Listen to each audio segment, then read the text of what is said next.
si trabajo, las ventas se caen, se le reducen los ingresos. Si alguien tenía 2 trabajos, pues con suerte se queda con uno.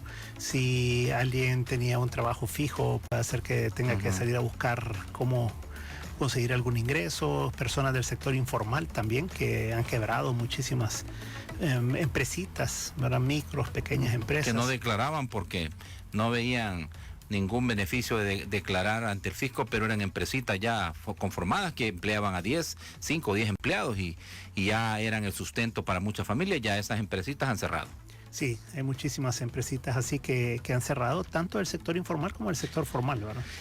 Desde el conocimiento que usted realiza o desde los análisis que usted realiza a través de su firma consultora, porque quiero partir de esto, ¿verdad?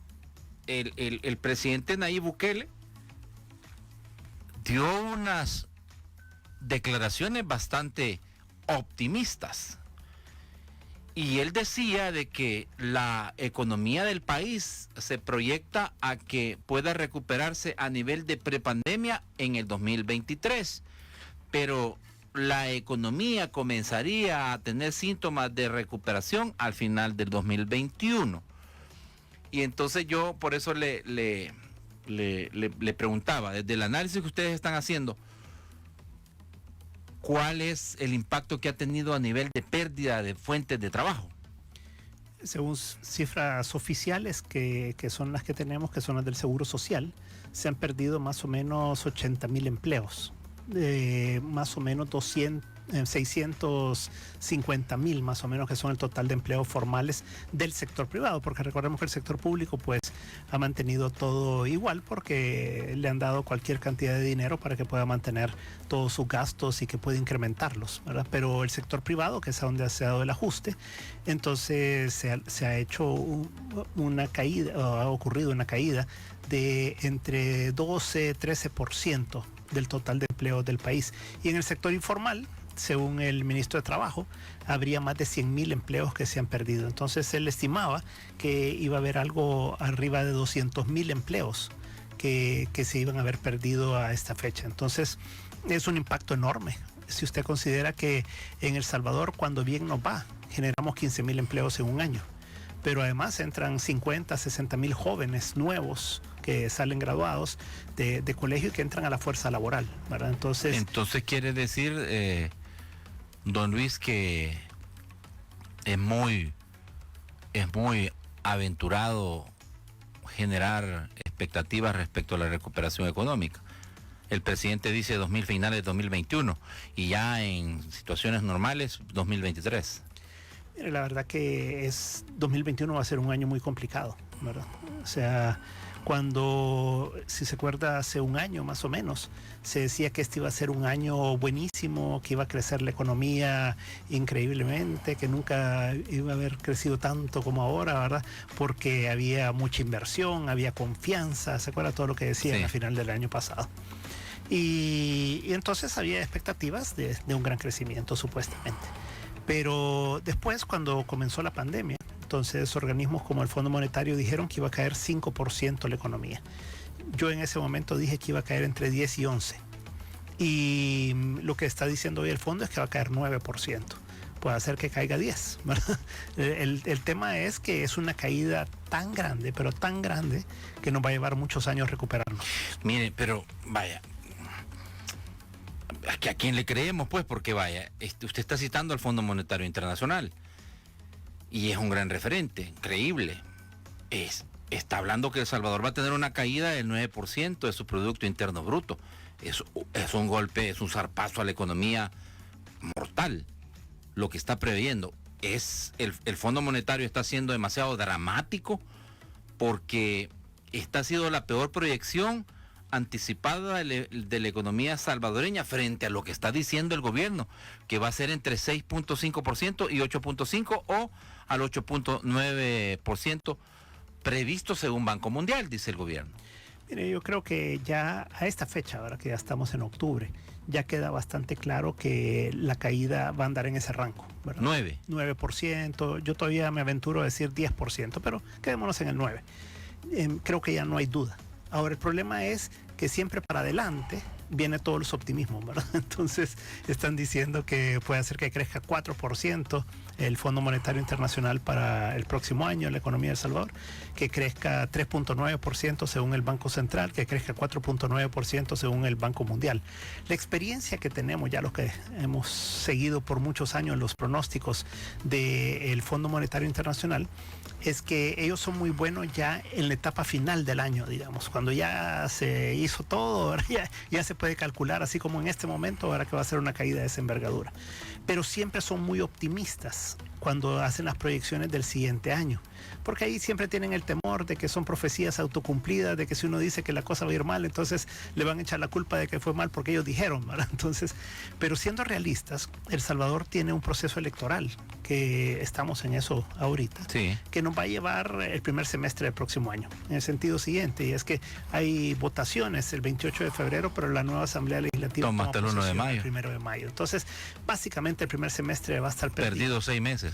y segundo, es que depende del resultado, si eso va a generar confianza en inversionistas nacionales o extranjeros o no, o si va a generar confianza en los que le prestan dinero a El Salvador. O hay fuga de capitales también. O hay fuga de capitales también. Entonces yo creo que va a ser un año muy incierto, porque además, si a esto le agregamos la inercia que ya traemos del COVID, que esto no se está acabando en el mundo todavía, la vacuna se ve que está todavía lejos de llegar, y aunque se dé, para que llegue a El Salvador va a ser bastante tiempo también, etcétera. Entonces yo creo que el efecto de la pandemia, el efecto de arrastre de una economía que viene cayendo, ¿verdad?, fuertemente, el efecto de las elecciones, y después lo que se está previendo es que puede haber una crisis bancaria, una crisis financiera internacional, a raíz de toda la quiebra de muchísimas empresas, personas y demás, que le van a ocasionar pérdidas importantes a la banca. Entonces, yo creo que yo no sería muy optimista sobre las perspectivas para el próximo año. Mi percepción es que si no fuera bien, tendríamos un crecimiento del 2%. Bueno, no vayamos lejos. Avianca se declaró en bancarrota y tuvo que prestarle el gobierno de los Estados Unidos, ¿verdad? Porque declarándose ellos en bancarrota, analizan pues el gobierno de los Estados Unidos los términos en los que se declara en bancarrota y le hace una inyección importante de dinero, que es un préstamo, digamos, que hace el gobierno a estas empresas para tratar de rescatarlas, ¿verdad? Lo que pasa es que en Estados Unidos existe una ley de quiebras, y es lo que le llaman el capítulo 11.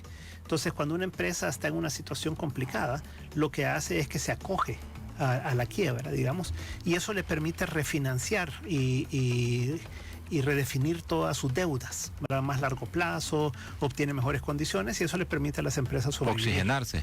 Contrario a El Salvador, ¿verdad? Aquí en El Salvador no existe una ley de quiebras. Si una empresa tiene problemas, simplemente quebró y se acabó. No hay forma de protegerse de los acreedores.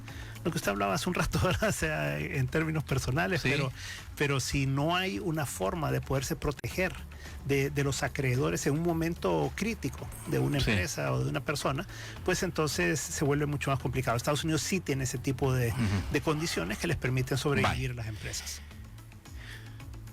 El gobierno, no hay una ley de quiebra, no hay una ley de bancarrota, sí, pero el gobierno ha tomado la decisión de inyectar $600 millones del fideicomiso a micro, mediana empresa. Bueno, el que se quiera coger hasta un monto estimado, entiendo que son $45,000 que le van a subsidiar el 50% para el pago de planilla, y una cantidad importante para el sector, para las empresas que puedan optar a préstamos con tasas de interés blandas a un año de gracia, o sea que van a comenzar a pagar hasta el próximo año, y también va a haber una inyección importante de capital por medio de préstamos para los informales.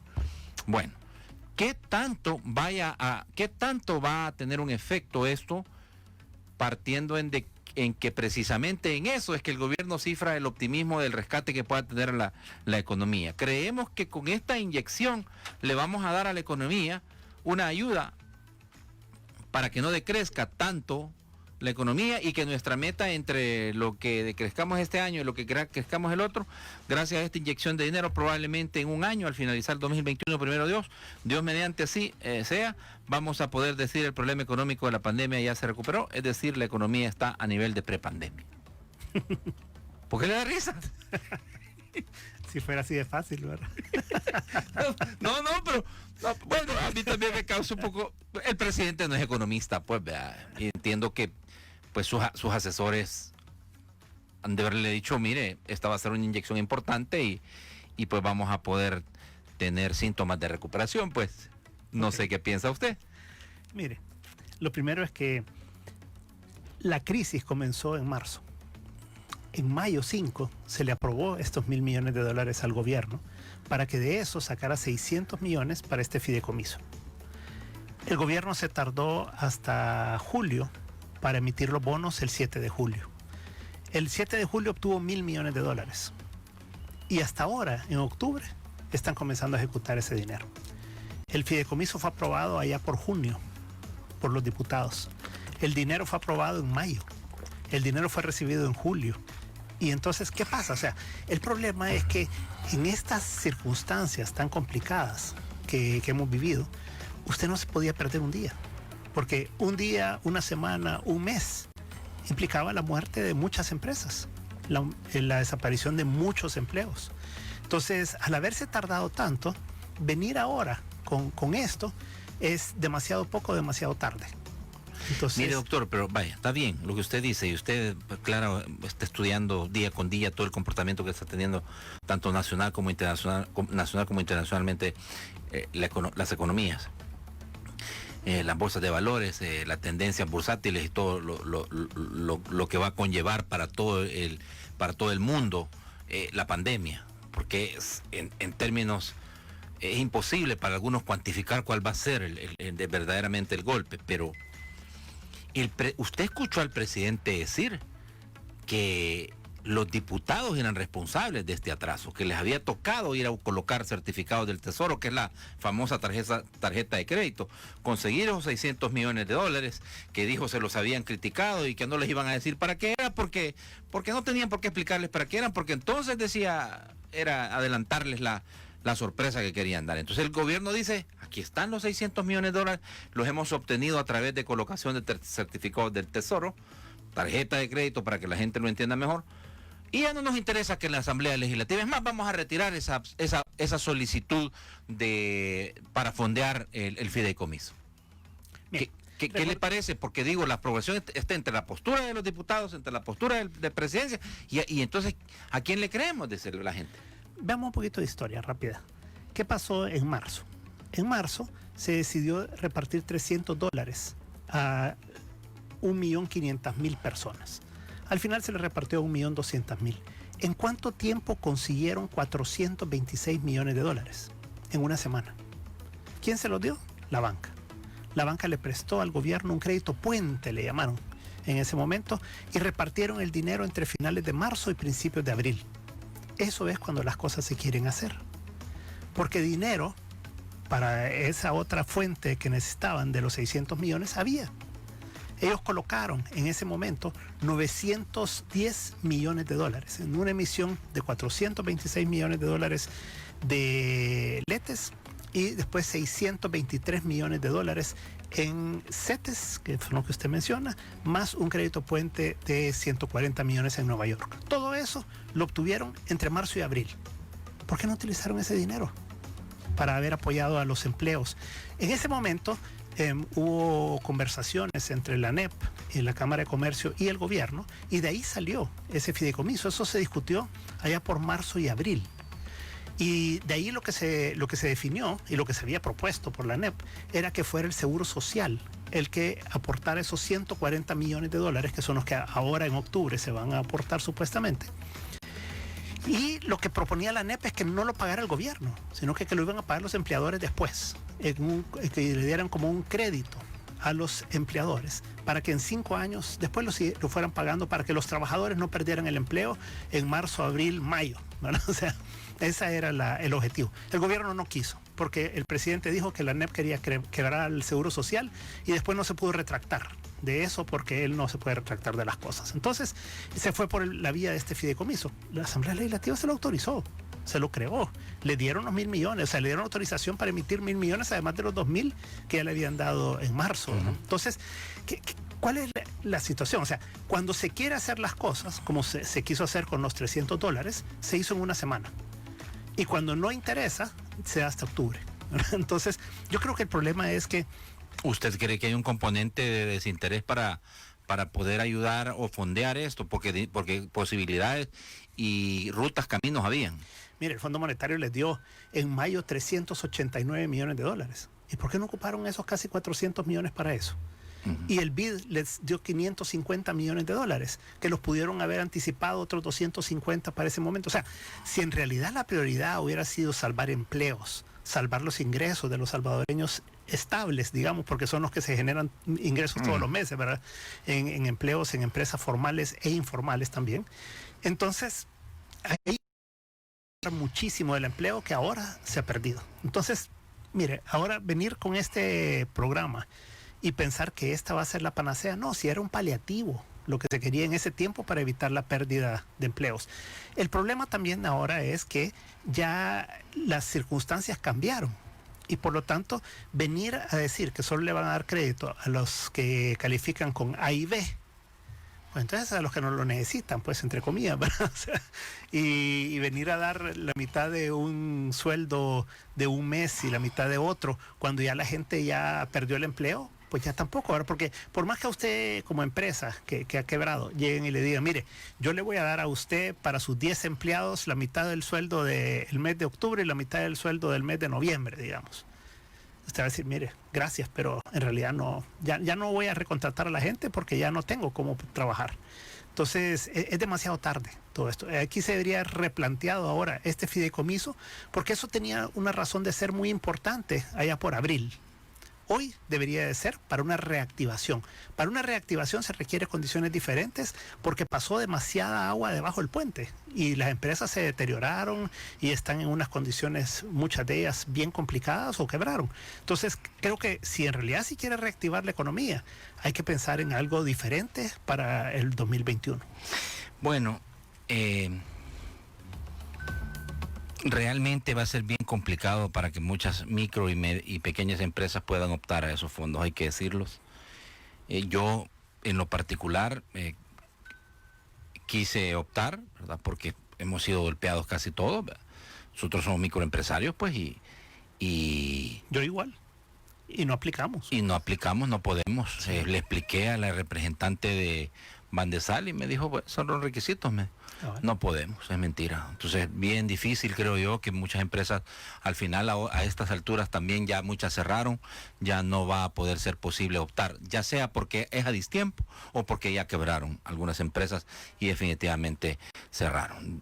Creo, y a fuerza de ser honestos, don Luis, que usted tiene razón, está fuera de tiempo ya esto por las razones que hayan sido.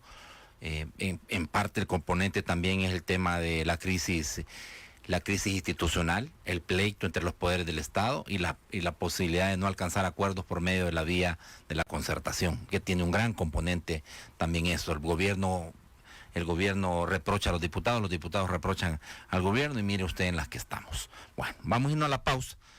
Apenas digo, vamos a entrar a hablar del presupuesto general de la nación. Un presupuesto histórico, porque para muchos este es un presupuesto demasiado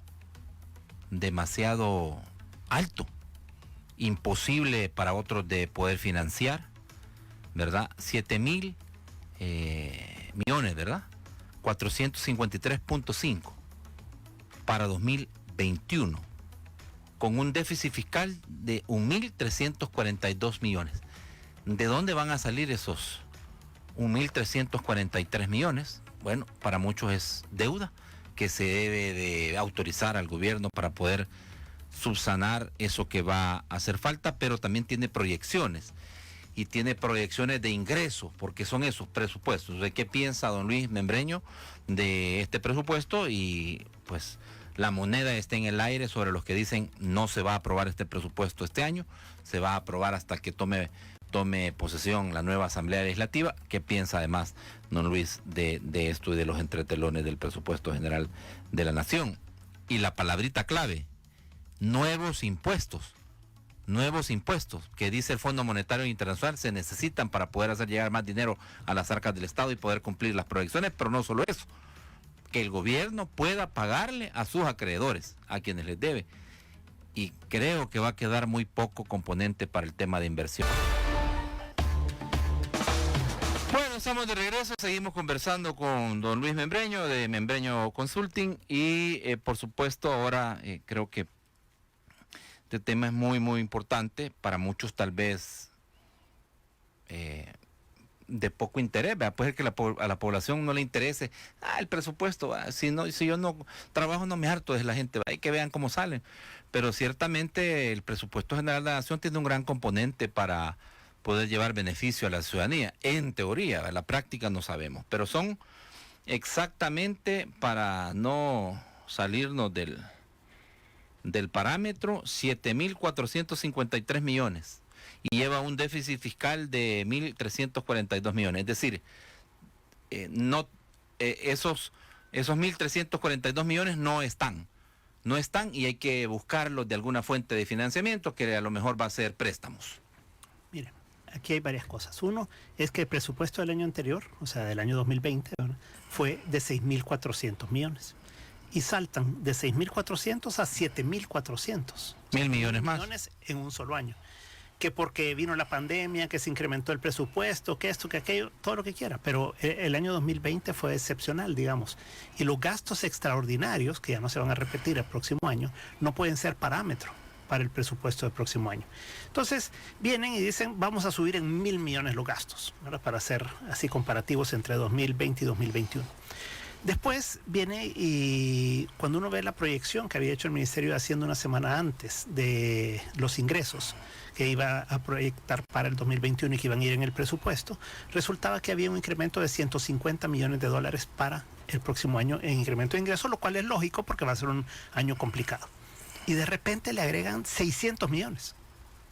¿Y de dónde sacó 600 millones? O sea, si eran 150, ¿verdad? Es que vamos a cobrar 400 millones a personas que han sido evasores. Eso no ocurre en ningún lugar del mundo. O sea, ni con amnistía fiscal, ni sin amnistía fiscal, ni con incremento de impuestos, ni nada. Entonces, lo que ocurre ahí es, primero, que hay 600 millones de dólares adicionales que han puesto de ingresos que probablemente no se van a dar. Y lo segundo es que hay 300 millones de dólares en gastos que no se han puesto, que se sabe que existen, ¿verdad? Pero lo que hicieron fue incrementar otros gastos. Entonces, el problema es que esos 1.342 millones que usted menciona de déficit son probablemente casi 1.000 millones de dólares más. O sea que en realidad no son 1.300, sino que van a ser 2.300 millones de dólares de déficit para el próximo año. ¿Y eso qué quiere decir? Que hay que buscar quién se los presta. Y después va a haber que cobrarnos más impuestos a todos para que paguemos. Pero 2.300 millones más, dice usted, porque no se va a cumplir la meta de lo proyectado respecto a la recuperación en cuanto a evasores de impuestos. ¿Usted cree que eso no se va a cumplir? O sea, lo que pasa es que ellos vinieron y agregaron 600 millones de un plumazo. De esos 600 millones son 400 que dicen que se va a conseguir con los evasores. Usted vio, si lo calculan como calcularon a Intratex los impuestos, pues por supuesto que por eso que no les va a cuadrar nada, ¿verdad? Dijeron que debían 292 millones y eran 6 millones, ¿verdad? Supuestamente, ¿verdad? Entonces, no, miren, la realidad es que ir a cobrar impuestos que supuestamente se deben, porque esto es un supuesto que hay que probarlo en juzgados y hay que hacer todo el proceso legal y son años y todo, pues. Entonces, cuando hay amnistía, que es voluntario, se ha logrado 120 millones de dólares. Por ejemplo, en la amnistía de octubre del 2018 a octubre del 2019 se recaudó 120 millones más. En la amnistía de este año, yo no sé cuánto ha sido, pero supongo que han sido otros 100 millones de dólares en 2 años, o sea, 220 millones de dólares en 2 años. Y aquí pretenden 400 millones en un año y en un año crítico, ¿verdad? Como el que vamos a vivir en el 2021 también. Entonces, no le veo por dónde. Entonces, en la realidad es que cuando se hace ese tipo de proyecciones optimistas de ingresos, se hace para poder subir el gasto, para decir, sí, voy a tener los ingresos. Pero el gasto sí se ejecuta, sí se hace el gasto. Y por lo tanto hay que pagarlo. Y para pagarlo, entonces hay que pedir prestado. Por ejemplo, para el próximo año están hablando que quieren casi 10,000 plazas nuevas para el gobierno.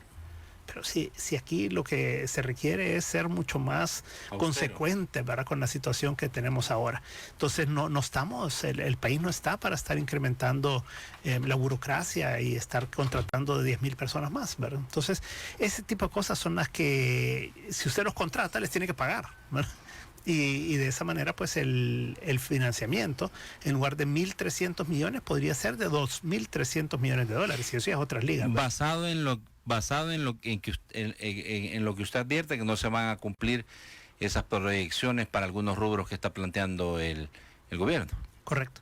Fíjese que el déficit para este año, para el año 2020, se le autorizó 645.8 millones de dólares al gobierno. El gobierno en este año se le autorizaron 3,000 millones de dólares más por parte de la Asamblea Legislativa. Y para el próximo año están pidiendo otros 1.300, que en realidad, si hacemos los números bien, van a ser 2.300. O sea, si usted suma los 3,000 más los 2.300 más los 600, bueno, estaría hablando de 6,000 millones de dólares en 2 años. Lo cual es imposible, pues, que este país resista a una carga de ese tipo, pues, ¿verdad? Porque eso implica más intereses, más pago de deuda y obviamente que eso va a tener una repercusión después en el nivel de vida de todos los salvadoreños. Pues. Pero seamos optimistas. Y solo necesita el gobierno 1,000 millones que buscar. Y en ese escenario también las cifras son complicadas respecto a la capacidad de pago que pueda tener el gobierno. Es decir, este endeudamiento ya pone verdaderamente en riesgo las finanzas del Estado respecto a poder honrar y cumplir con los compromisos. Mire lo que pasó la semana pasada. El ministro de Hacienda tuvo una llamada telefónica el miércoles con inversionistas en Nueva York que le han prestado a El Salvador esos 1,000 millones que le dieron en julio, por ejemplo, ¿verdad? Y todos los demás bonos. Entonces no les supo explicar a la gente cuál es la perspectiva de mediano plazo, o sea, cómo les van a pagar en el mediano plazo, cuál va a ser el ajuste fiscal que va a hacer El Salvador. Y por lo tanto se cayeron los bonos del Salvador, o sea, generó una desconfianza. El riesgo de El Salvador se incrementó significativamente el jueves de la semana pasada. Eso quiere decir que El Salvador, si quisiera salir a colocar los mismos bonos que colocó en julio, que los colocó al 9.50, que ya era carísimo, ¿no? Hoy tendría que colocarlos probablemente al 10.50, al 11%. ¿verdad? Entonces, eso quiere decir que El Salvador está deteriorando ya con la expectativa de este endeudamiento adicional que se está planteando su calificación de riesgo. Y eso quiere decir que o no nos van a prestar o nos van a prestar a un precio muy caro. ¿verdad? Y eso, obviamente que ahorita es para que me lo presten, no importa, ¿verdad? Es así como piensa el gobierno de turno y sea este o cualquiera. O sea, y después es un problema de los que vienen en los próximos años de cómo lo pagan. Pero los ciudadanos somos los mismos. Y somos los que vamos a tener que sufrir un incremento del IVA, un incremento de la renta, un incremento a diferentes productos, etcétera, ¿verdad? Entonces, si nosotros no hablamos fuerte y nos oponemos a esto, estamos aceptando que nos cobren más impuestos en un futuro muy cercano. Y por lo tanto no deberíamos de tener voz para hablar después. Bueno, porque es hoy cuando tenemos que salir a decir no más deuda. Porque el próximo año el país va a llegar a 100% del Producto Interno Bruto de deuda. Eso, yo me acuerdo cuando aquí decíamos allá a principios de los 2000 que no debería pasar de 40%. Guatemala va a llegar a 30% este año. Y nosotros vamos a llegar a 100% el próximo año, si esto se da así. O sea, es inaudito. Si se proyecta el endeudamiento para poder financiar el presupuesto. Claro, este año vamos a cerrar el 92%. y el próximo año el déficit va a rondar el 8%. Entonces, no es pagable esto, a menos que todos vivamos para pagar impuestos, pues, bueno, porque eso es lo que nos va a tocar, Sí. si no. Vaya, usted mencionó una cosa que es mala palabra, impuestos, nuevos impuestos. Para nadie es un secreto que el Fondo Monetario Internacional está presionando porque el gobierno haga llegar vía nuevos impuestos más dinero a las arcas del Estado para poder oxigenar las finanzas y porque le permita al país poder pagar lo que ya debe. Pero, ¿y lo que viene? ¿Qué ondas con lo que ya viene? Porque a esto voy. Si lo vemos desde el punto de vista tropicalizado, cuando usted, cuando yo, cuando cualquier salvadoreño común y corriente ya está en DICOM, ya no es sujeto de crédito. Calificadoras de riesgo es DICOM. El DICOM de los países son las calificadoras de riesgo.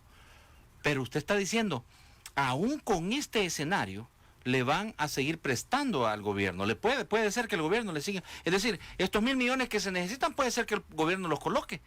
¿Sí? Si se los autoriza la Asamblea. Y aún así, y aún con el escenario tan adverso, es posible que encuentre inversionistas que le quieran prestar. Hagamos el símil entre una persona y el país, ¿verdad? Así como usted lo ha hecho con DICOM y con las calificadoras de riesgo.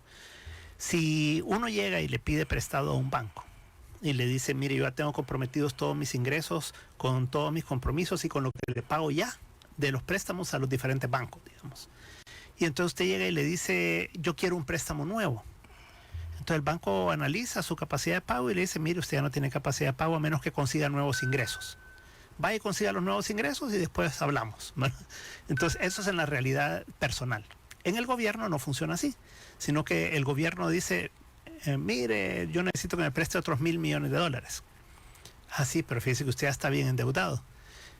Pero ahí es la diferencia, dicen los inversionistas, el país nunca quiebra. ¿Por qué?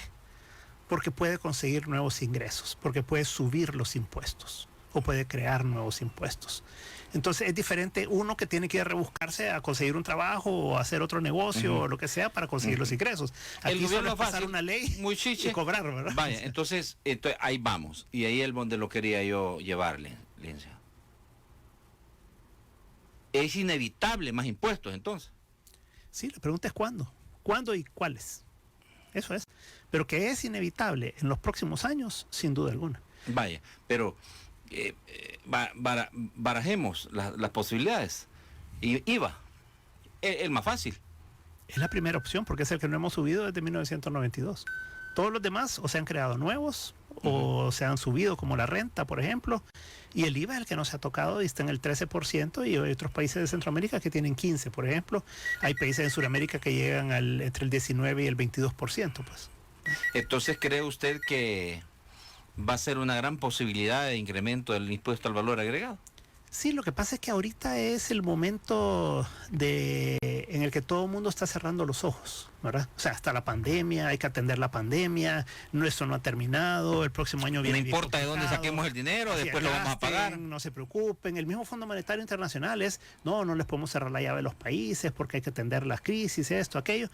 Pero a la vuelta de la esquina, en el 2022 van a venir todos de regreso y van a decir, vaya, hoy sí ya se acabó. Hoy dígame cómo va a hacer usted para ajustar sus finanzas. ¿Cómo va a hacer usted para reducir su gasto? ¿Cómo va a hacer para incrementar sus ingresos? ¿Y cómo va a estabilizar usted su deuda a mediano y largo plazo? Y entonces ahí va a venir todas las opciones, ¿verdad? O sea, ¿cuánto contraemos del gasto? ¿Verdad? ¿Cuánto reducimos en educación? ¿Cuánto reducimos en salud? ¿Cuánto reducimos en seguridad? ¿Cuánto reducimos en medio ambiente? En lo que sea. Y por el otro lado es cuánto vamos a poder cobrar más de impuestos, ¿verdad? O sea, el gobierno puede cobrar más de impuestos para que de esa manera entonces pueda equilibrar las finanzas, ¿verdad? Y que se pueda pagar a mediano y largo plazo la deuda. Mire, cuando yo le digo que es mala palabra es porque usted pregunta a los partidos políticos ahorita en la asamblea y le dicen, no, ¿cómo? ¿Y el IVA? No, jamás, nunca apoyaríamos algo así. Le pregunta al gobierno, no pretendemos incrementar los impuestos, peor el IVA, le dicen. Pero pareciera ser que hay muchísimas posibilidades de otros impuestos que vayan cargados para los que más tienen o los que más riquezas generan. Impuesto predial, impuesto a los productos suntuarios, impuesto a los ingresos, y también por ahí estaba el tema de... había otro que es parecido al predial. Patrimonio. Ese es el mismo. Entonces, hay muchos que dicen que ese va a ser el camino. El que más tiene, que pague más impuestos. Es que ese es el camino fácil. Ese es el bonito. Porque es decir que 20.000 personas paguen los impuestos en el país y todos los demás no paguen. Ese es el camino fácil, porque es como ahorita, vaya, con el CESC, la Contribución Especial para la Seguridad Ciudadana. Ese tiene dos componentes, ¿verdad? Está el CESC y está el de las empresas grandes. Entonces dicen, sí, vamos a eliminar el impuesto que pagamos todos los ciudadanos, ¿verdad? Porque eso afecta a todos. Y vamos a subir de 5 a 10 el de las empresas. Y vamos a subir a 8 a las empresas. A 8. Claro. ¿Por qué? Porque claro, las empresas que van a protestar, ¿qué poder tienen para poder evitar que les carguen un impuesto mayor? Pero los ciudadanos sí van a protestar y eso tiene implicaciones electorales. Bueno, pero las empresas lo trasladan también. Sí, de acuerdo, pero el problema es que todo tiene un límite, ¿verdad? Ya el 5% adicional al 30% que ya pagan las empresas, ¿verdad? Ya es una cantidad significativa y es la tasa más alta de Centroamérica. Entonces, ¿qué sería un balance para usted de tal forma de que el país pueda llevar esa ruta? Desde el punto de vista del conocimiento que usted tiene, ¿cuál sería un balance? ¿Cómo evitar tener que llegar a eso? Dos cosas. Uno, que no se apruebe el presupuesto del próximo año como está. Yo no digo que no se apruebe. Yo digo que no se apruebe con ese nivel de endeudamiento. Porque ese nivel de endeudamiento nos va a llevar a la crisis que estamos hablando, porque adiciona a todo lo que ya tenemos, ¿verdad? Como país. Y lo otro es que tiene que haber consensos nacionales de que la economía necesita crecer al 5% o más. Porque si la economía crece es como un pastel. Si el pastel crece, yo puedo invitar a más personas a la fiesta, porque quiere decir que voy a tener más que repartir. Pero si el pastel no crece y lo tengo que repartir entre más personas, pues le va a tocar a cada quien un pedazo más pequeño. Entonces, aquí el énfasis debería ser que el presidente y su gobierno deje pelearse con el sector privado. Que en realidad nos unamos todos para ver cómo hacemos para generar inversión, para traer capitales, para generar empleo, para que esta economía se dinamice. Ese debería ser el énfasis, no el estar pensando en más deuda y más deuda y más deuda, ¿verdad? Porque eso sí nos va a llevar a lo que estábamos hablando. Pero entonces, si hacemos las dos cosas, si evitamos que se siga endeudando el gobierno como lo está haciendo y como lo quiere hacer para el próximo año, y si por el otro lado logramos que la economía crezca, entonces no va a haber necesidad de subir tanto los impuestos o nada, según cómo se logre el equilibrio. No sé de qué país está hablando, licenciado, porque ese no es el país verdaderamente que estamos viviendo en este momento. Hay un alto componente de polarización, muy difícil que puedan existir esos grandes acuerdos de lo que usted habla, pues ese sería el deber ser, pero a fuerza de ser honestos, ese no es el país que tenemos en este momento. Pero la necesidad tiene carechucho, dicen. Bueno, eso sí. Y cuando uno toca a fondo, uno está dispuesto a hacer un montón de cosas que no estaría dispuesto a hacer cuando está bien, ¿verdad? Entonces, yo creo que este país está tocando fondo. Y las circunstancias, ¿cree usted, van a obligar a tomar acuerdos? Sí. Ahora, si dejan los orgullos de lado, ¿verdad? Pero yo creo que las circunstancias son suficientemente complicadas y la crisis que tenemos y el enemigo tan grande que tenemos allá afuera con la crisis económica, con la pandemia, con todo lo que tenemos, es tan grande que en realidad no hay espacio para estarnos peleando entre salvadoreños.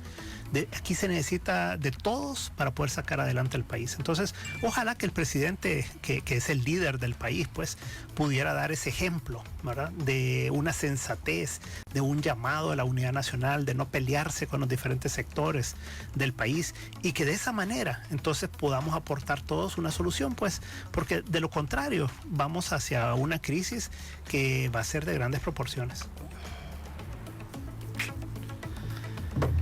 Dios le escuche. Dios le escuche. Creo que el país nos requiere a todos los sectores, a todas las fuerzas vivas, pero principalmente que alguien tome la iniciativa de poder generar ese diálogo que conlleve a grandes acuerdos. definitivamente ahorita mismo no es así. Una última consulta. Si no se logra, Arena y el FMLN pueden hacer modificaciones al presupuesto, está dentro de sus atribuciones. Está dentro de las atribuciones reorientar, pero no bajar el techo. Así es. Entonces, partiendo de ese punto de vista, no se va a aprobar este presupuesto. Entonces, se van a cumplir las proyecciones de muchos que dicen este presupuesto no se va a aprobar este año, sino se va a aprobar hasta que se siente la próxima Asamblea Legislativa. ¿Usted qué piensa? Yo lo que escucho es lo contrario, que lo van a aprobar y dicen, bueno, si sobreestimó 600 millones y no le alcanzan los ingresos, es su problema. Y si no puso todos los gastos, es su problema. Entonces nosotros no nos vamos a echar el costo político encima de que digan, los de Arena, los del FMLN y no los lo demás votaron. no lo votaron. Se lo vamos a aprobar y hay que ver qué hace. Lo cual, a mi criterio, no es la Pero forma. es seguir el maíz a peso, Lince. Pues sí, o sea, pero como estamos en campaña electoral, ¿verdad? El presidente y su grupo de partidos, digamos, quieren echarle la culpa a los otros. Y los otros no quieren que le echen la culpa, ¿verdad? Uh-huh. Entonces van a comprometer el país entre ambos, ¿verdad? Porque cada quien va a querer sacar su ganancia, pues, ¿verdad? Y eso es lo peor que nos puede pasar. Muy agradecido, don Luis Membreño, por las palabras que ha compartido con el pueblo salvadoreño en relación a... Creo que sus declaraciones tienen un alto componente técnico, menos político, menos contaminante, menos sesgado, ¿verdad? Y eso de alguna manera le da solvencia moral a usted para poder dar sus opiniones en referencia a lo que está pasando en el país. Gracias, José, siempre un placer acompañarlo y a toda su gran audiencia a nivel nacional. Bueno, mañana seguimos avanzando en la semana productiva. Si me ven en la calle,